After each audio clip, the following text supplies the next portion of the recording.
안녕하세요. 토닥토닥 책앤톡입니다. 오늘 여러분에게 소개드릴 책은 출판사 갤리온에서 펴낸 기분이 태도가 되지 않게 책입니다.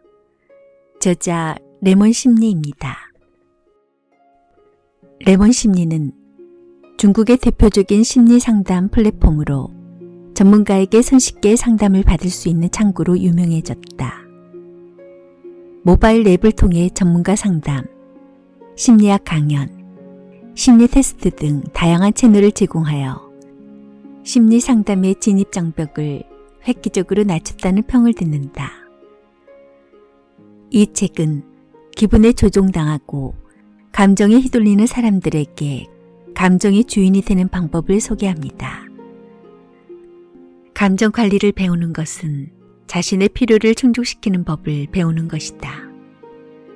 나는 무엇을 기대하고 상대방이 어떻게 해주길 원하는가를 정확하게 인지하는 방법이다. 당신은 따뜻한 위로를 원할 수도 있고 상대방이 함께 책임을 나눠주길 원할 수도 있다. 또 누군가가 당신의 감정을 알아주기만을 간절히 바라는 것일 수도 있다. 이처럼 정확한 방향성과 올바른 방법을 파악해야 감정으로 인해 힘들어지지 않을 수 있다. 이제 당신이 자신의 감정의 근원을 찾아가고 부정적인 감정을 제대로 해소할 수 있게 도와주고자 한다. 기분에 끌려다니지 않고 싶은 사람이든 남의 감정에 상처받고 싶지 않는 사람이든 감정의 노예로 살아가는 인생에 이미 지친 사람이든 이 책이 자신의 감정에 휘둘리지 않는 삶의 첫걸음이 되기를 바란다고 저자는 프롤로그에서 전합니다. 그럼 저자의 책 속으로 빠져보겠습니다. 시작합니다. 사소한 불평이 하루를 망친다. 넌 왜 이렇게 불만이 많아? 고등학생 때 친구에게서 이런 질문을 들었을 때 머리를 얻어맞은 듯 멍해졌다. 내가 불만이 많다고는 단 한 번도 생각하지 못했기 때문이다. 친구에게 너무 미안했고 어디론가 숨고 싶을 정도로 부끄러웠다.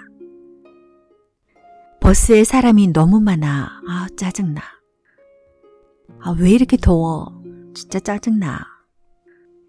습관적인 불평은 내 하루를 망치고 내 관계를 망치며 결국 나를 망쳤다. 그때는 하루에도 몇 번씩 친구에게 짜증을 부렸다. 모든 일에 불만이 많았고 불평거리가 떠오를 때마다 짜증이 났다. 그야말로 짜증이 난다는 말이 입에 붙어 있던 시절이었다. 슬플 때도 짜증이 난다고 말하고 화가 났을 때도 짜증난다고 말했다.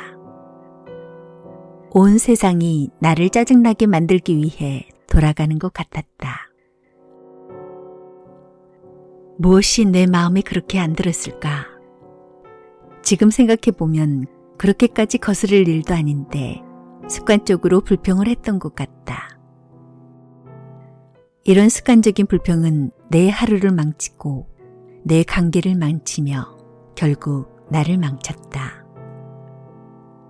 엉망인 하루하루가 모여 결국에 나는 불만이 많은 친구가 되어 있었다. 모두 속으로는 잘 알고 있을 것이다. 사사건건 불평을 한다고 해서 자신에게 이득이 될 일은 전혀 없다는 것을 말이다. 자신이 지금 얼마만큼 불만족스러운지를 밖으로 표현해봐야 상황은 전혀 나아지지 않는다. 나아지기는커녕 주변의 분위기를 더 나쁘게 만들고 다른 사람의 기분마저 망가뜨리고 만다. 그러나 짜증스러운 불평을 쉽게 멈출 수도 없다. 사실 불평은 나 자신을 위한 것이다.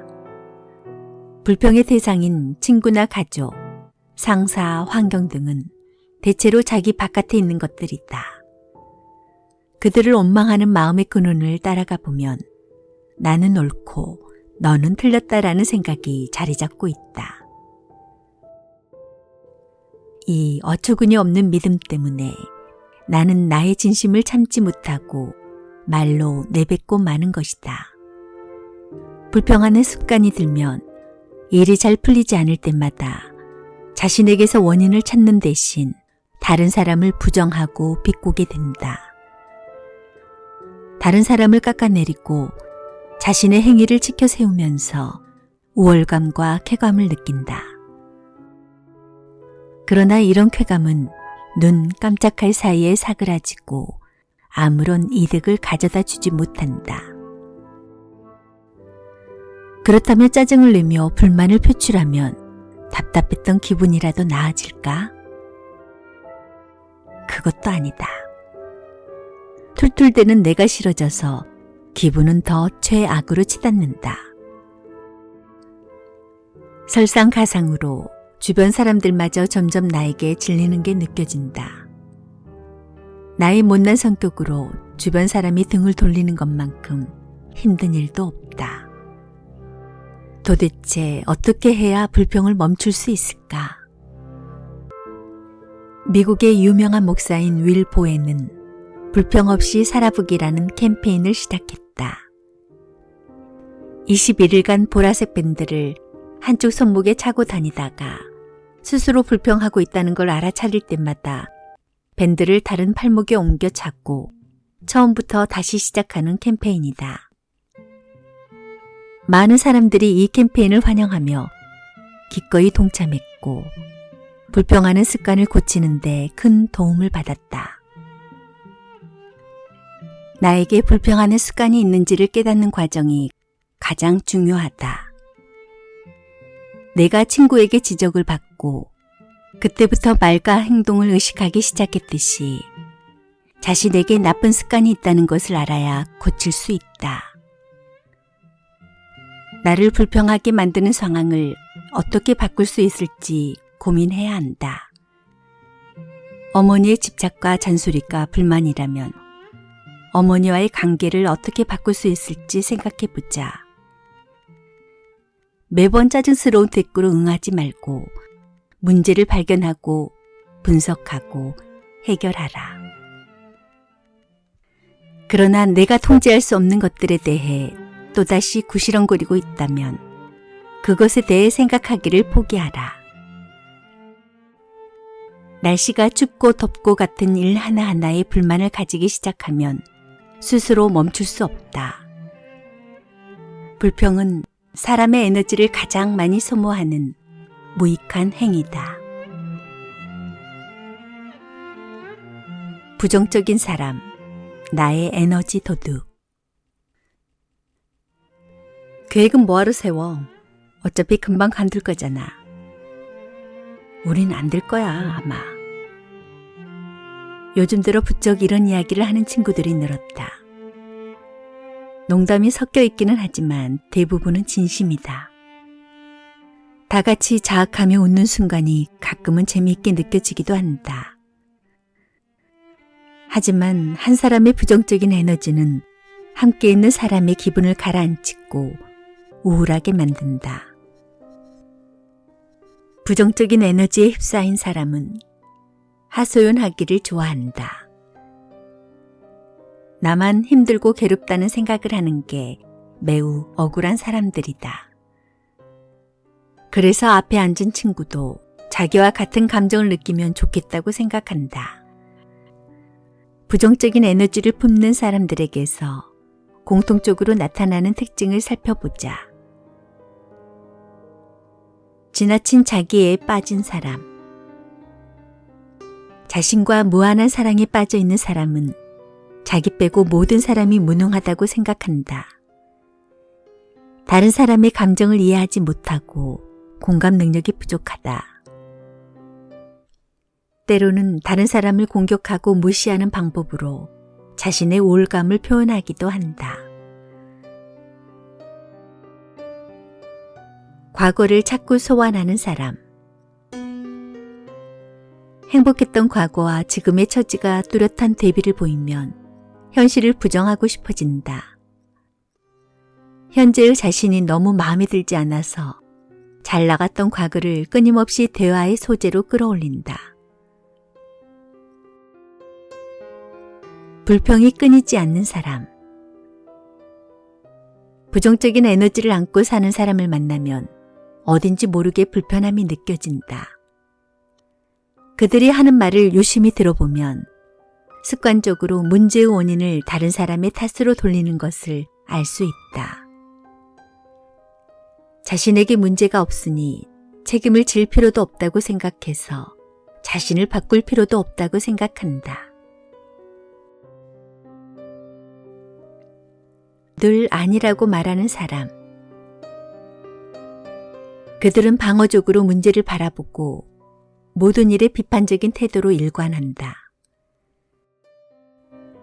낙관적인 성향의 사람이 미지의 사건을 경험할 때 가장 먼저 하는 행동이 탐색인 것과 달리 방어적인 사람은 아예 탐색조차 하지 않는다. 위험을 무릅쓰려 하지 않고 시도하지 않는다. 늘 방어적인 태도를 취하기 때문에 언제나 좋은 기회를 놓친다. 독립적인 사고 능력을 기르자. 남들이 하는 대로 휩쓸리다 보면 부정적인 에너지에 쉽게 틈을 내주게 된다.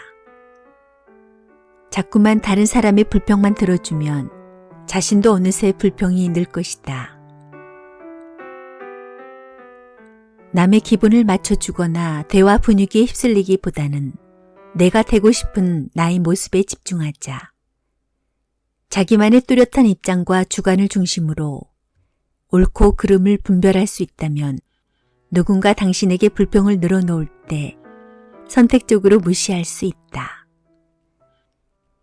에너지 도둑이 나도 같은 불평을 해주기를, 자신의 의견에 동조해주기를 기대할 때 과감하게 무시하라. 나 때문에 대화의 흐름이 살짝 어그러져도 괜찮다. 습관적으로 남 욕하기, 문제 있으면 남 탓하기 등 안 좋은 이야기들이 그득한 대화의 장에서 나를 지키는 것이 더 중요하다. 주변에 좋은 사람을 두어라. 자신과 잘 맞는 친구들과 모임을 만들어 생각과 감정을 교류하다 보면 좀 더 밝고 긍정적인 기운을 얻을 수 있다. 누군가의 부정적인 에너지가 자신의 영혼에 치명적인 영향을 미친다면 서서히 거리를 두고 멀어져도 괜찮다. 모든 사람은 자신이 좋아하는 사람들과 지내고 교제할 권리가 있다. 기분이 나빠지면 폭식하는 이유. 다이어트에 이별만큼 좋은 방법은 없어. 그냥 불타는 연애 한번 하고 헤어지면 밥은커녕 물 생각도 없어질걸. 자연스럽게 살이 빠지겠지. 나는 차이면 하루 종일 먹기만 할걸. 하루 종일 먹는다. 정말 딱 맞는 표현이다. 기분이 안 좋으면 끊임없이 무엇을 먹고 싶어하는 사람들이 있다. 배가 고프지도 않으면서 과자며 초콜릿이며 손에 잡히는 대로 먹어치운다. 살이 찌는 것은 물론이고 건강에도 좋지 않다. 몸의 문제만이 아니다. 폭식을 하고 나면 죄책감과 자괴감이 밀려온다. 심하면 음식을 먹은 뒤 토를 하거나 설사약을 먹는 등 극단적인 방법으로 죄책감을 덜어내는 사람도 있다. 상황이 이쯤 되면 지금 무엇을 먹고 있는지, 맛이 있는지 없는지도 모른다. 그저 관성으로 음식을 입에 넣고 또 넣는 것이다. 우리는 진짜 배고픔과 가짜 배고픔을 혼돈하는 경우가 많다. 가짜 배고픔은 감정적인 허기를 몸의 허기로 착각하기 때문에 생긴다.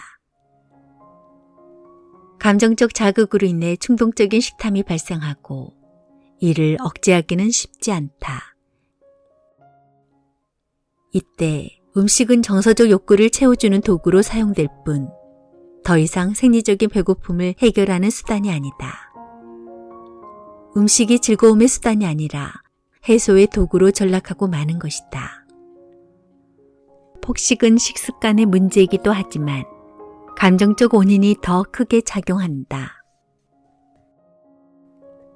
감정적 허전함이 오랫동안 지속되면 우리는 배고픔과 공허함을 구분하지 못하게 된다. 특히 다른 사람이 자신의 감정을 이해해주지 않을 때 내면의 공허함이 강하게 반응한다. 이때 먹는 행위는 우리가 공허함을 느낄 때 무의식적으로 나타난다. 마음의 구멍을 음식으로 채우겠다는 가장 단순하고 직접적인 반응인 것이다. 그래서 우리는 힘들 때면 습관적으로 무엇을 먹음으로써 스스로를 위로한다. 심심할 때도, 화가 날 때도 배달 음식을 시켜 기분 전환을 꾀하곤 한다. 하지만 이런 상태가 계속되면 생리적인 배고픔과 감정적 공허함을 제대로 구분할 수 없게 되고 최악의 상황에서는 어떤 감정을 느끼든 무조건 먹는 것으로 위안을 받으려고 한다.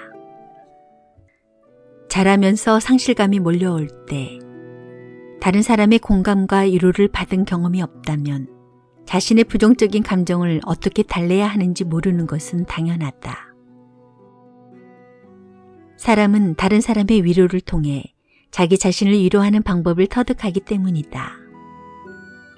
자신을 위로하는 능력이 결여된 사람은 부정적인 감정이 생겼을 때 감정적 공감과 지지를 어디서 구해야 할지 모른다. 그때마다 손쉽게 기분을 풀어주던 것이 음식이었을 것이다. 우리의 뇌에서 흥분과 행복의 신호를 전달하는 도파민은 좋아하는 음식을 먹었을 때 분비량이 늘어난다. 음식을 먹을 것이라는 기대감만으로도 도파민이 분비된다는 연구 결과도 있다. 감정적 허기가 느껴질 때 음식을 찾는 것은 너무나 당연한 일이다. 하지만 가짜 배고픔으로 인한 감정적 식사가 오래 지속되면 통제력을 잃기 쉽다. 언제 무엇을 먹을지 먹지 않을지 또 얼마나 먹을지를 통제할 수 없다. 통제력을 잃으면 자존감을 상실하고 자신을 과소평가하게 된다. 그러므로 우리는 무엇을 먹으려고 하기 전에 먼저 정말 배가 고픈지 판단해야 한다.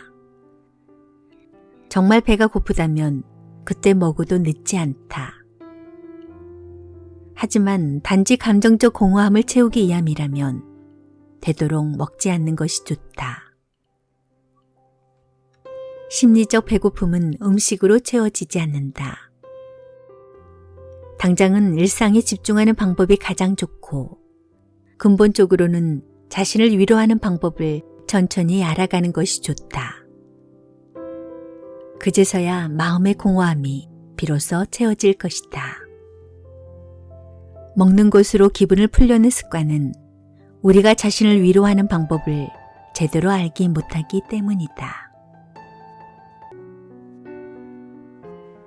책 소개는 여기까지입니다. 자신의 내면 속에서 이루어지는 기분과 감정을 다루는 일은 쉽지 않습니다. 내 마음속에 벌어지는 일들이 결코 만만하지 않기 때문인데요. 트집과 불평, 불만보다는 내 감정에 휘둘리지 않고 자신의 기분을 잘 다스릴 수 있도록 자신의 기분과 감정을 내 편으로 현명하게 만들어 보는 것은 어떨까요? 하루아침에 만들어지는 것은 없습니다. 충분히 연습하고 경험하고 또 스스로 자신의 감정을 토닥토닥 자신의 기분과 감정이 태도가 되지 않도록 나쁜 감정도 내 편으로 만들어 보는 것이 현명하게 살아가는 방법 중에 하나일 것입니다. 오늘도 건강하고 행복하세요. 지금까지 토닥토닥 책임톡이었습니다. 고맙습니다.